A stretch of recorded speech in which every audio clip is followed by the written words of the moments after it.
I've always known about Jane and her story, but I never quite understood what it was that she did. I remember when I was 12, I did a project on World War II. I brought in all the newspaper articles my mum had and showed them off to my class. I naively wanted to show my friends that I had this cool relative, but now that I'm a lot older, I understand more, and the realisation of Jane's selfless actions really hits home. How did you find out about Jane? When I was in my teens, I decided to do my family tree, and my dad's sister, she has a fantastic memory, and she has lots of memorabilia from her childhood. She hoards lots of articles and leaflets and so on. So as a result, I decided to go to her, and she was a great source of information. She handed me a newspaper cutting that she had been sent by her father. My Aunt Florence worked away from home when she was young, and at that time she was working in Kent, and her dad, my grandfather, sent her a newspaper article about Jane Haining. Now that was 1951, and she had held on to it ever since. So when I went to visit her, Florence handed me the newspaper article, and I decided to have a copy it out in my best handwriting, of course. I was 15 at the time. I copied it out and I dated it, and that was in 1972. The newspaper was the Evening Citizen, so she had it all those years. You can remember the name of the newspaper as well? Well, I had never heard anything about her before I lived in this village, and that was in 1984.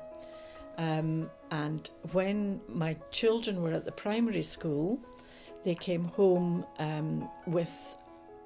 to learn a song that had been written about a lady called Jane Haining from the village, and that was the first I heard the name. It was a quite intriguing story because nobody spoke about it in the village.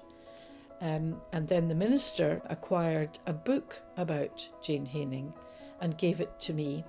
And then I kind of looked into her story a wee bit more, because the minister wanted to make contact with a minister in Hungary, in Budapest, in the Scottish Church. So it kind of all linked in together, and that was how I first got to know about her. They lived 200-300 yards up the road from me. And it was Jane's stepmother I knew very well, and she was very friendly with my mother, and her daughter Agnes and their family. They moved to Ireland, but they used to come back for extended periods and stay in the village, and we played together as children. Your mother used to hoe turnips in the fields? She worked in fields, or maybe not in the same field, but over the wall they would have conversations. With Jane when she was working in their farm. I think it was your mum told me that story. I wouldn't argue. I'll have an argument. I think they were in the same field, because they'd help each other out, as people did in those days, Yeah, I knew nothing about Jane Haining until our children, in about 1987, Anne McLeish, the head teacher at Dunsker, had discovered some information and thought it would make a good play to do in the school. And so she did that, and it happened that Pam, my friend, her son and our daughter were about P6, I think, at the time, and they did this play, and from there Pam almost ran with it, if you like, and we started having this Hungarian link through the Church of Scotland, link with the Boris Marty School, and then the competitions began, and we started getting the Hungarians, or girls, or students and teachers over every year, which has been wonderful, to meet people and to hear about life over there. When she was very young, her mother was going to have another child, and so Jane would have had a lot of responsibility even at a very young age, and she worked around the farm, helped around the farm, as all the children did in those days.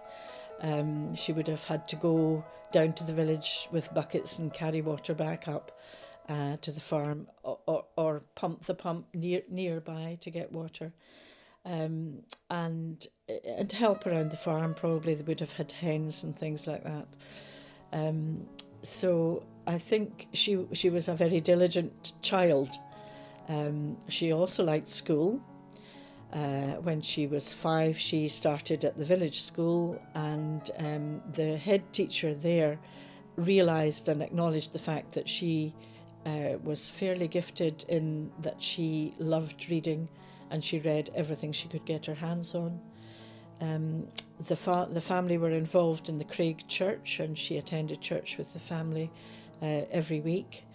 They probably spent a lot of time on Sundays reading the Bible, and she knew the Bible stories, and she became a Sunday school teacher when she was older.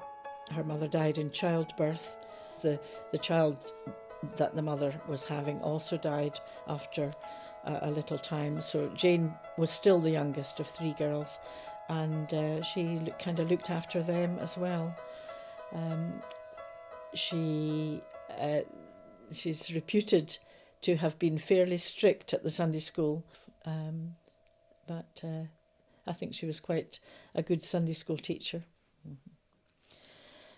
She probably studied, read the Bible a lot. I think she would have, because when she was in Budapest with the girls that she was teaching, religious education was part of their curriculum, even although most of them were Jewish, but she would have told them stories of the Bible and told them of her love of Jesus. I was aware of Jane Haining from about 15-20 years ago, but I really became more interested in the whole Jane Haining story when I became the Member of Parliament for this area.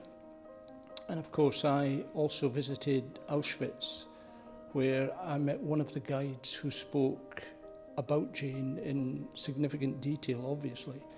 And it was at that time that I wanted to further explore what Jane had actually done. And of course my involvement with the Holocaust Educational Trust made me even more curious about what Jane had done in her short life. The process that we had to go through was to recognise that Jane was one of a number of British heroes of the Holocaust, and they had all been recognised by Yad Vashem, and we just felt that there had been something of a failing by government after government here in the UK to recognise exactly what Jane and all these other heroes had done. So it was about working alongside the Holocaust Educational Trust, and it was trying to raise the profile of all of these individuals in Parliament.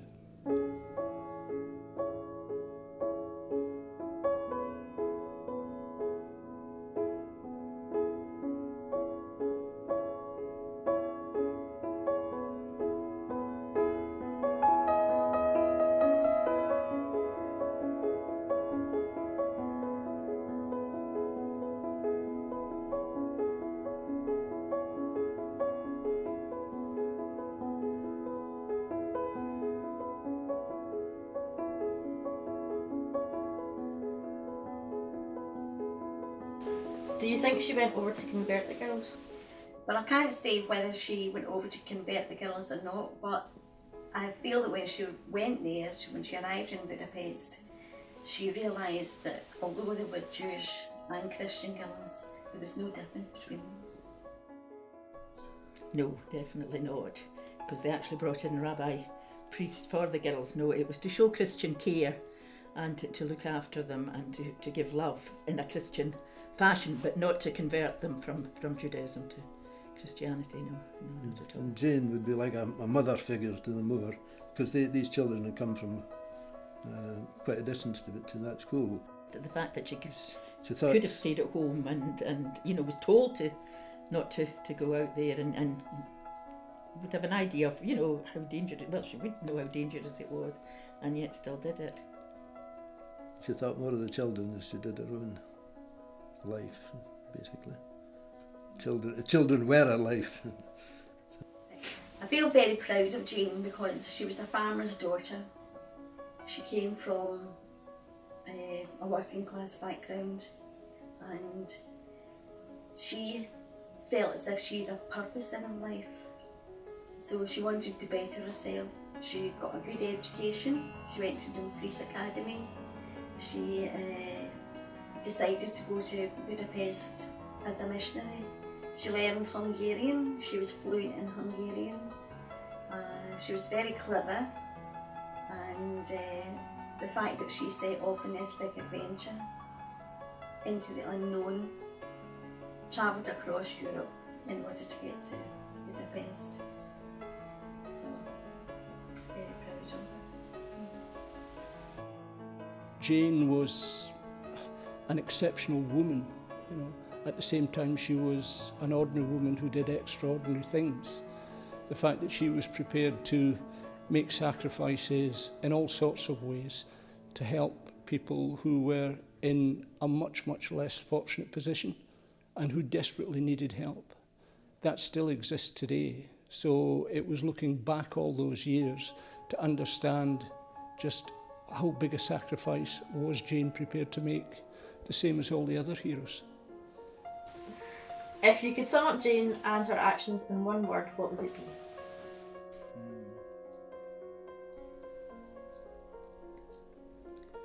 One word's difficult. Courageous, strong faith. Inspirational. Inspirational. There's so many words you could describe it, I suppose. But, yeah, I think inspirational is mine. Can I use 2 words? Humbly courageous.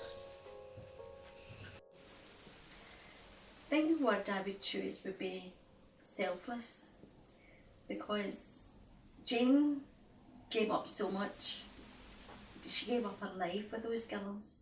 She didn't have to do that, because after the war started, she was actually on holiday at home, and the Church of Scotland, who she worked for, told her not to go back because the Nazis had invaded Budapest. And Jane, when she heard that, she decided that she would go back to Budapest. And we all know the outcome of that.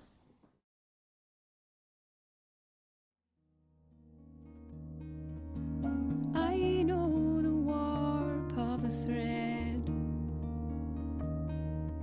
of fibers and filaments, silver and red, but these golden stars are blood on my hands. Baliri, baliri, balu.